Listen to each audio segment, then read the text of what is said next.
Hello and welcome to Conversations with the Candidates. I'm Danny Vittori, and today we have Essex County Sheriff candidate Virginia Leigh. So thank you for coming on the show. Absolutely, it's my pleasure to be here. Thanks for having me, Danny. Of course. Now first, could you just tell the voters a little bit about yourself? Take about a minute. Sure. So I'm a clinical social worker. I have worked in community mental health for my entire career, which spans all the way about 15 years of working in different community settings, detention centers, community clinics, schools, and ultimately now running for sheriff. I live in Lynn. I've worked in Lynn the last 6 years. Before that, I was working in Brockton, and I've also worked in detention centers both in Massachusetts and in Mexico. Oh, wow, great. And so what do you believe is the job of the Essex County Sheriff? Well, so, the job has changed over time, which makes sense that the community at large is oftentimes not very aware of what the job is. So, when this Constitution of the state was established, the job of the sheriff was both the steward of all of the prisoners in the county and also had law enforcement components to it. Because we had no police departments. But as communities grew and cities and towns began to establish their own police departments, all of the law enforcement duties were outsourced to the police departments. So what remains is that the sheriff in Essex County and across the state is the steward of the county jail, the person in charge of rehabilitation, treatment, custody of prisoners who are both awaiting trial and those who are serving lower level sentences for crimes related to primarily substance use, mental health, and crimes of poverty. Ultimately, those folks are coming back into the community, and the job of the sheriff is to ensure that their rehabilitation is successful and that their reentry is a permanent one back into the community. So this is what I believe the job of the sheriff is, and I see that as very much a human services job as the chief rehabilitation officer for our community. Mm-hmm. Awesome, great. And what are the top 3 issues that you would tackle if elected sheriff? So the first one is to really evaluate and establish a rigorous program of treatment that assesses the current programming. There are some programs that are being run in the Essex County Sheriff's Department that are successful, and one of which was started in the former Sheriff Cousins era, the Women in Transition program, which has been very successful, largely because of its emphasis on substance use treatment, on clinical treatment and human services staffing in that jail. Now that's a 25-bed unit, so we need to make sure that we're taking the lessons learned in those programs that do work and actually broadening the scope of our impact across our most populated and concentrated population, which is in Middleton Jail. We need to ensure that people are getting access to effective programming that is not only working to help people to transform their lives, but also saving taxpayer dollars when people don't recidivate and find themselves back in the system. The second thing that I want to focus on is really ensuring that all of the policies of the Sheriff's Department are free from conflicts of interest, such as nepotism or complex political relationships that don't necessarily benefit the ultimate goal of the Sheriff's Department as the Chief Rehabilitation Office for the county. We need to make sure that our policies, for example, how prisoners are in connection with their families, need to be in the service of the evidence which suggests that family connectedness reduces recidivism. So as sheriff, I'll abolish the practice of charging large amounts of money to families to remain connected to their family members behind bars. And then finally, we really need to address the mental health and supports that correctional officers receive as well. Correctional officers have very difficult and delicate and oftentimes dangerous jobs working inside of the jail. And we need to make sure that those folks both feel seen and supported and understood by their leadership, but also that they are getting the access to the supports that they need as well.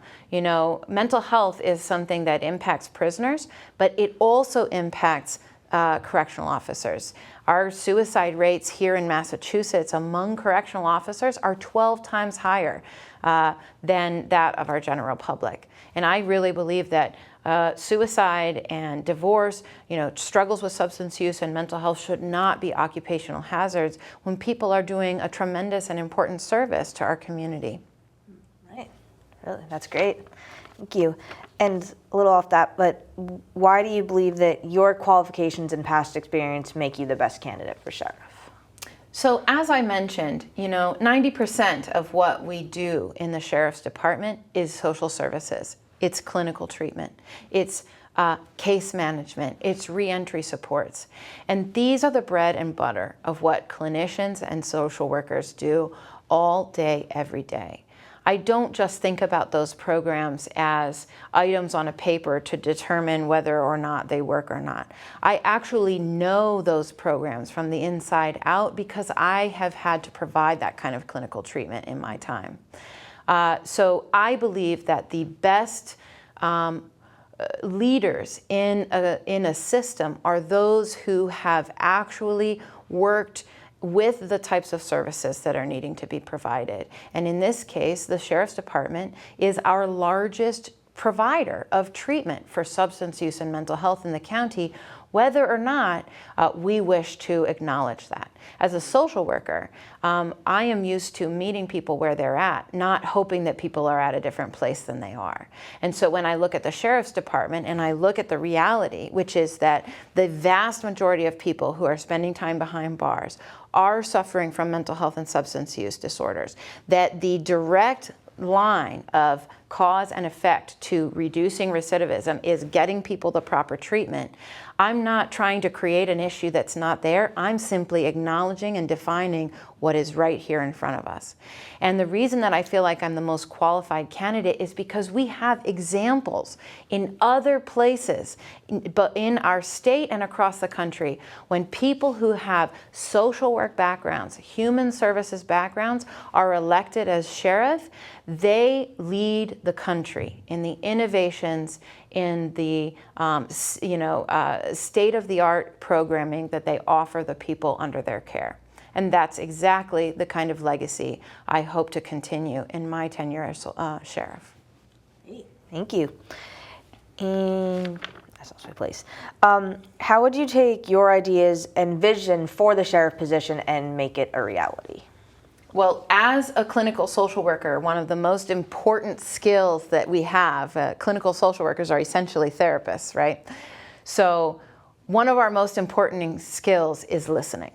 I am a professional listener. So the very first thing I need to do when I get into that job, in the service of accomplishing the longer term vision of putting into place all of my dreams, is to listen to the people who are impacted by the system.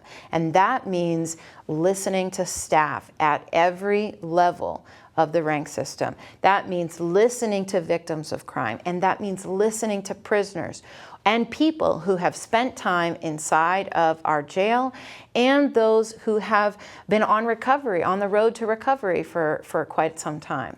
I've already been doing that listening tour as I'm on this campaign trail. I've been endorsed by the former assistant superintendent of Middleton Jail, who has indicated and acknowledged how important really changing our culture from one of retribution to one of rehabilitation is necessary. I've been interviewing and talking with victims of crime, with offenders and former offenders and people who've been justice involved. And so the path towards accomplishing the vision effectively of any goals is always listening to all of the parties involved and getting to know the system. Wow, awesome. Thank you. And what would you say, what are the biggest improvements you would make to the prisons in Essex County? So we have to acknowledge where we're falling short and be humble about that. Right now, our recidivism rates in the county throughout the vast majority of this current administration's tenure have been at 47%. That's nearly half of the people in this system who are being failed by the department who is in charge of providing their treatment and care and ultimately their successful reentry. We have to improve, and we have to improve quickly, because recidivism is expensive. It's expensive both in terms of future victims that could be prevented if we lowered recidivism, and it's expensive in terms of our taxpayer dollars and our public safety. Every time someone recidivates, every time someone finds themselves re-incarcerated, our taxpayers pay $77,000 a year to house and treat someone inside of our jail system. That is a high number, and it should only be happening once and then never again. We have an overcrowding problem in our jails. We have a high need to provide support to our correctional officers who are understaffed and frankly completely overwhelmed and at a point in their morale that they absolutely need for their sheriff to be showing up for them. And those are two of the things that I would like to do. Improve our recidivism rate as quickly as possible, and also recruit as many new staff inside of our jails, and with the right kinds of expertise and the right mentality about what that job is going to be like for them. Awesome. Great. And this goes off of that. How do you think we can reduce recidivism? So we have to provide treatment that is not simply box checking, okay, 25 guys are in the room, great, therapy session's in order, check off your boxes, I'm leaving to go look at the computer, I'm coming back at the end of the session, and that's your treatment for the day, right? We have to have both programming that is dedicated to the evidence of what reduces recidivism. What does accountability look like? What kinds of work does this particular person with this particular constellation of issues need in order to make a plan that is a sustainable and effective plan upon reentry? It also means evaluating the reentry programs that we have. We don't have a lot of evidence for the reentry programs that are currently in place because they only came into place after I pulled papers, right?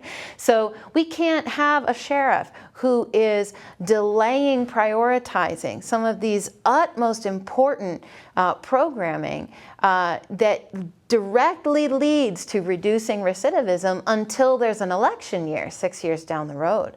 We're going to have our next sheriff until 2029. So Essex County has to decide, what kind of justice system do we want to have in the near decade, right? And we can choose whether that's more of the same with mediocre to minimal to negative results in the worst of cases in Essex County. Or we can choose to put the right leadership in place with the right expertise and make sure that recidivism is being looked at from the data-driven, space of acknowledging the importance of how evidence and staffing impacts recidivism. Great. And we're already at our final question. So what changes or expansions would you make to the STAR program? So first and foremost, the STAR program here in Lynn opened its doors in April, 6 years after our sheriff was elected. The first and most important change that I would make to reentry programs in the county, including the STAR program, is to invest in them and prioritize them from the beginning. I also think that it's necessary that we look at programs across the country and right here in our city and county that actually work to help people reenter, and make sure that we are both building partnerships with those programs and also using our resources to increase access for people who may not be touched by those programs just yet. Reentry and aftercare support programs only exist inside of our correctional system because of sheriffs who had clinical or social work or human services experience. We have precedents and legacies that we can build off of, but if we choose a glacial pace of progress where we simply look at what's available and go, mediocrely based on what's there, then we will never get our county to the place where it is being proactive on recidivism, where it's being proactive on our opioid epidemic, where it's re-envisioning what our community safety could look like. So I absolutely want to look into the STAR program as to what's effective, what's not, what's working, but we don't have that data because we haven't actually gotten to have those programs up and running for longer than a season. So that actually brings us to our last question. So I just want to thank you again for coming on and answering some questions for us, letting the viewers know. So once again, this is Conversations with Candidates. I'm Danny Vittori, and we will see you next time.